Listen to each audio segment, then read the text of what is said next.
I think we might have peaked already. Having a conversation about the Green Party, it's not the best joke in the world, and it is kind of obvious, but I don't know if you heard the little trail that is played out towards the end of Nick's programme. I suggested what might be coming up at 10 o'clock on LBC, and I said, "It's not easy being green," said Kermit the Frog, "but in Britain, it's increasingly popular." I think we might have peaked. We've got 3 hours ahead of us. I'm not sure that we're going to scale the somewhat dismal heights of wordplay and wit. Thank you, Keith. Thank you, Keith.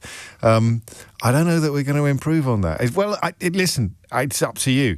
It's entirely up to you whether we improve upon that in the course at least of the next hour, because it is Wednesday, which means PMQs will be upon us at 12 noon. And I've got a couple of fascinating guests. Well, Simon Marks, obviously, and another fascinating guest for you in the final half an hour of the programme. But it is to the first hour that I would turn your attention first. We have to tread a little carefully. There is a by-election unfolding tomorrow, as you will be aware. So we wouldn't even be able to have this phone-in tomorrow.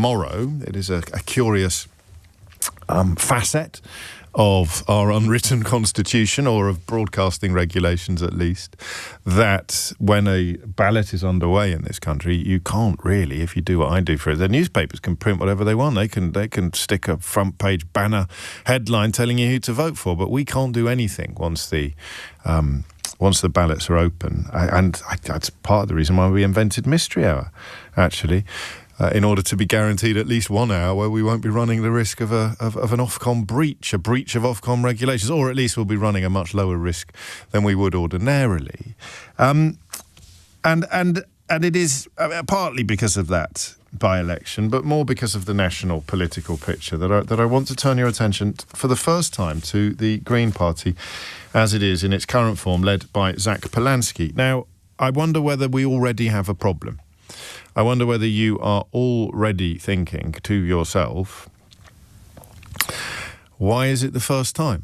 This party, in its current guise, has been bubbling away with an increasing degree of enthusiasm for some time. I mean, arguably long before Zack Polanski became leader, but since he became leader, they have begun to reach parts that previous incarnations of the Green Party have failed to reach.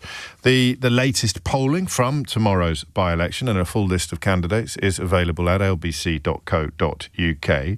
It is pretty close to a three-way tie between the Greens, Reform and Labour. And as it stands on the most recently published poll of likely voters, it is the Green Party that is just a couple of points ahead of the other two. Kemi Badenoch's continuing, what do they call it, the Kemi Naissance or something, leading the Conservatives to a storming single-figure poll on that, remains to be seen. And it's obviously a moment for reflection, but more importantly, and I hate this, I hate this, it's as if I am a dog who is wagged by his tail, even as I hate the fact that I am a dog being wagged by my tail. I hate the way in which the ludicrous right-wing media in this country, the hideously biased cheerleaders for the four donkeys of the Crepocalypse, that's not quite, is that up there with the it's not easy being green?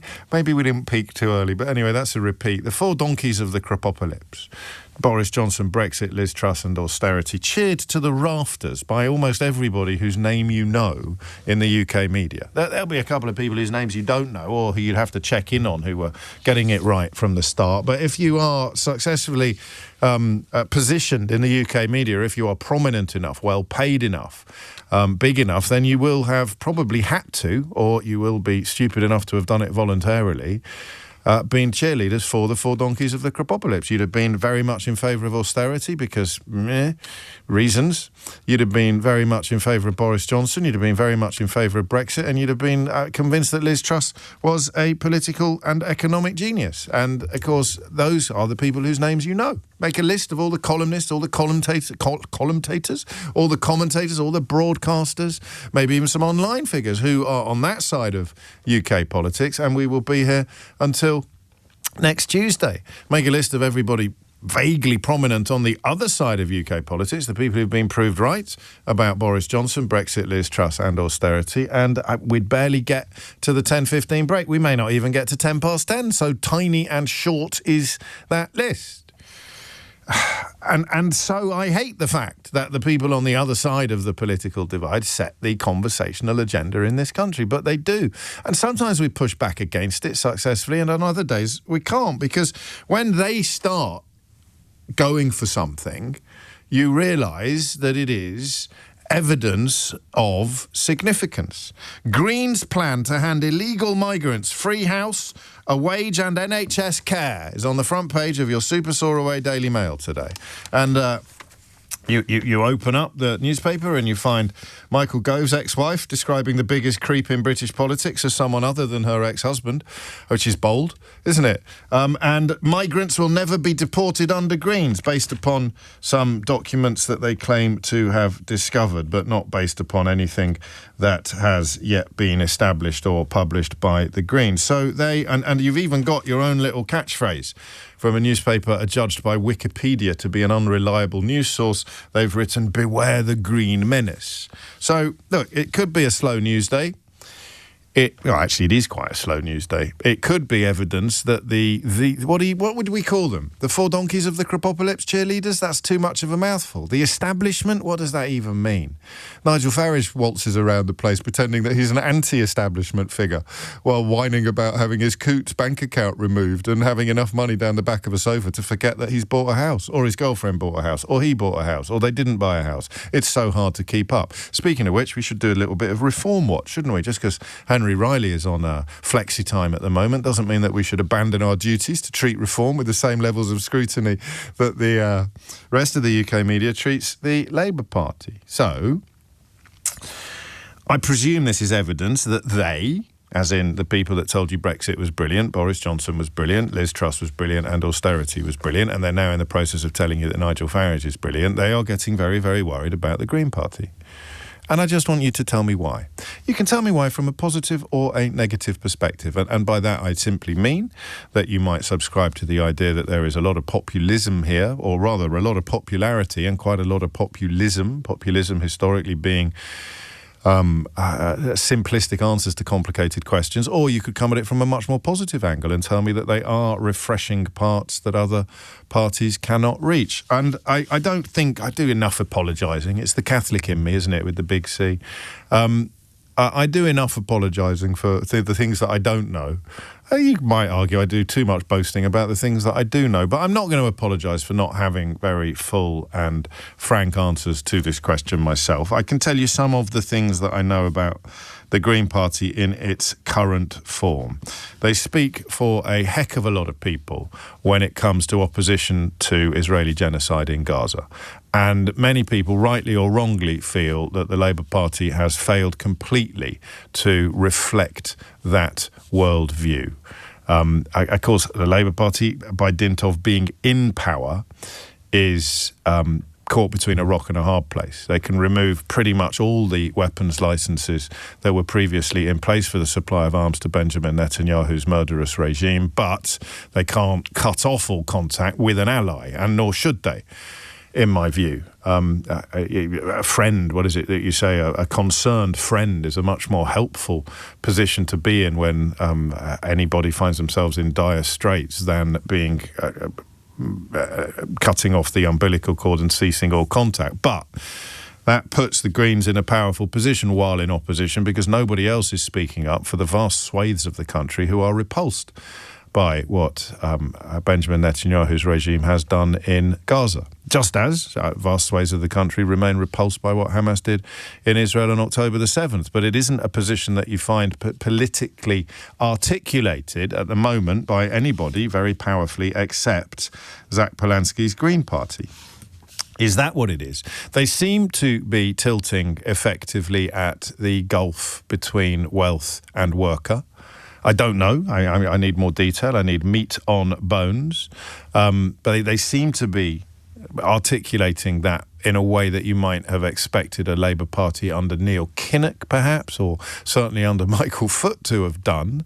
And now you're flirting with the mention of Michael Foot, potentially with populism. Jeremy Corbyn did it as well. Jeremy Corbyn certainly articulated the difference or the gulf between ordinary people and wealth. He did it quite effectively, if you look at some of the polling and the result of the 2016 election, but he also did it without a great amount of substance or meat upon the bones of what he truly believed. For example, even today you'd struggle to tell me whether he was for or against membership of the European Union. So you have a new force in UK politics. It's the second new force in UK politics to emerge in recent years. The first new force, don't know what they stand for apart from hating immigrants. And the second new force, the Daily Mail is trying to make you think, doesn't know what they stand for apart from looking after immigrants. That explains the front page of today's Daily Mail. It's a very simple dichotomy. If you are racist, vote one way. If you're not racist, vote the other. That's what the Daily Mail does every day. And I don't think that's enough. I don't think that's fair to the Greens. What I want you to tell me today is why they are so popular. And we're focusing on national opinion polls, not local ones. Why are the Greens so popular? And I stress again, come at it from either a critical angle or a celebratory angle, from a negative angle or a positive angle. I need to know more. I don't like the way in where, look, if you want to, do you want an idiot alarm? Do you want to have a little slightly foolproof way to spot an idiot? If you want to spot an idiot, and I'll probably have a couple in Idiot's Corner shortly, you will be referring back to an interview to The Sun that Zack Polanski gave a long time ago when it was reported that while working as a hypnotherapist, or I think a Sun journalist went to him long before he was a political figure, and she wanted bigger breasts and he hypnotised her. Not, as I understand it, into believing that she had bigger breasts, but into no longer worrying about the size of her breasts. But it's The Sun, so you can't expect that to be accurately or fairly reported. And if anybody is still reaching for that, it's up there with talking about Gordon Brown selling the gold, or focusing upon something that a left-wing politician did 35 years ago, while insisting that anything a right-wing politician did yesterday should be absolutely ignored and we should all move on, which is another illustration of the stranglehold in which deeply dishonest media has upon our country and our discourse, which is another reason why I'm slightly uncomfortable having a conversation built upon the fact that the Greens are now scaring all the usual horses, and that's why I'm talking about it. Maybe I should have talked about it sooner, but it's too late now. We're talking about it today. Why are the Greens surging, and I use that word advisedly, in popularity? Just tell me why. 0345 6060 973.